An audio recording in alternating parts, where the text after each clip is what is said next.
नमस्कार, मी डॉक्टर सुचित तांबोळी, नीट काउन्सिलर. आत्ता आपल्याला यूजी नीटच्या बाबतीतल्या खूप महत्वाच्या गोष्टी बघायच्या आहेत आणि त्या म्हणजे तिसरा राऊंड.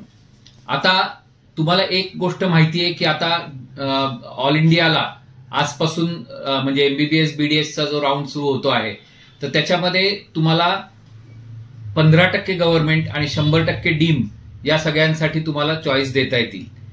तर त्याच्यामध्ये आता एक लक्षात घ्या की तिसऱ्या राऊंडच्या नंतर म्हणजे तुम्हाला जर कॉलेज मिळालेलं असेल तर तुम्हाला ते घ्यायलाच लागतं तिसऱ्या राऊंडला, कारण ते कॉलेज जर घेतलं नाही तर तुम्ही सिस्टीम मधून बाद होता आणि मग मॉपअप राऊंडलाही जाता येत नाही. आणि मॉपअप राऊंडला जर तुम्हाला कॉलेज मिळालं, समजा आता पहिल्या तिन्ही राऊंडला कॉलेज मिळालं नाहीये आणि मॉपअप राऊंडला कॉलेज मिळालं आणि ते तुम्ही घेतलं नाही, तर तुम्हाला पुढच्या वर्षी सुद्धा नीट देता येत नाही.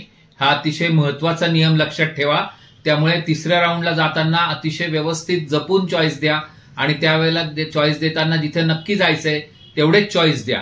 हे फार महत्वाची गोष्ट मी सांगतोय. त्यानंतर दुसरी गोष्ट म्हणजे ऑल इंडियाच्या बरोबरीने आता महाराष्ट्राचा पण राऊंड सुरू होईल की ज्याच्यामध्ये आता त्याच्यामध्ये महाराष्ट्राच्या पण राऊंडमध्ये तुम्हाला चॉईस द्यायचे, तुम्हाला तिथे पण हे करायचंय. एमबीबीएस बीडीएसला आहे, तसंच बीएमएसचं आजपासून सुरू झालेले आहेत. तर बीएमएसचे 85% गव्हर्नमेंटचे आणि 85% प्रायव्हेट, तसंच दुसऱ्या एमएसटी सीईटी वरतीच 15% प्रायव्हेटला दुसरा राऊंड. कारण 15% प्रायव्हेटला फक्त 2च राऊंड असतात. जर सीट रिकाम्या राहिल्या तर ते सगळे परत 85%ला तिसऱ्या राऊंडला येतात. आणि जर दुसऱ्या राऊंडला कॉलेज मिळालं तर 15%च्या प्रायव्हेटमध्ये ते कंपल्सरी घ्यायला लागतं, हे लक्षात ठेवा.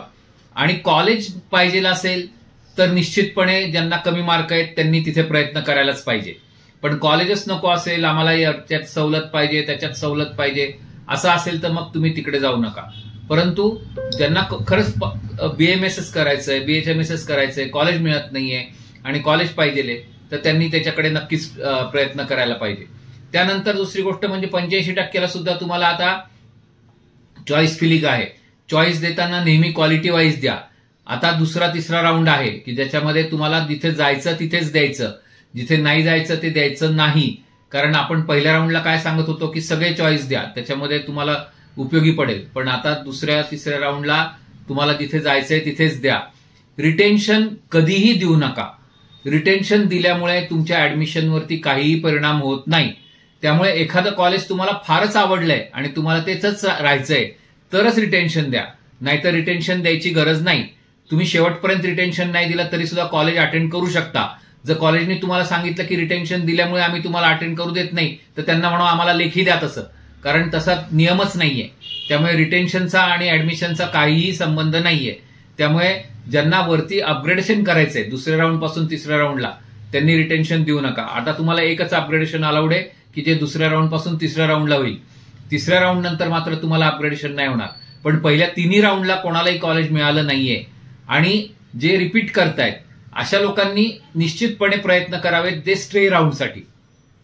स्ट्रे राऊंडला काय नियम आहे की फक्त एकच राऊंडला आपल्याला चॉईस देता येतात. म्हणजे इथे आपण पहिल्या तिन्ही राऊंडला पूर्णपणे प्रत्येक राऊंडला वेगवेगळे नवीन चॉईस दिले, तसं नाही. आता स्ट्रे राऊंडला एकच पहिल्या राऊंडला चॉईस द्यायचे आणि त्याच चॉईसवरती स्ट्रेचे पुढचे 4-5 राऊंड होत असतात.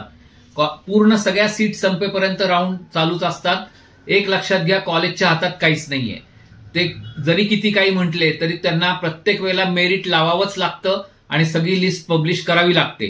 त्यामुळे मेरिट प्रमाणेच सगळं मिळणार. ज्यांना आयक्यू कोटा आणि एनआरआय कोटासाठी प्रयत्न करायचे असतील त्यांनी वैयक्तिक माझ्याशी पण संपर्क साधा, आपण त्यांना नक्कीच मार्गदर्शन करू. मला असं वाटतं की ह्याच्यात महत्वाची गोष्ट आहे की आता हे शेवटचे 2 राऊंड असतात की ज्याच्यामध्ये आता तुमचं सगळं काउन्सिलिंग संपत आलेलं आहे.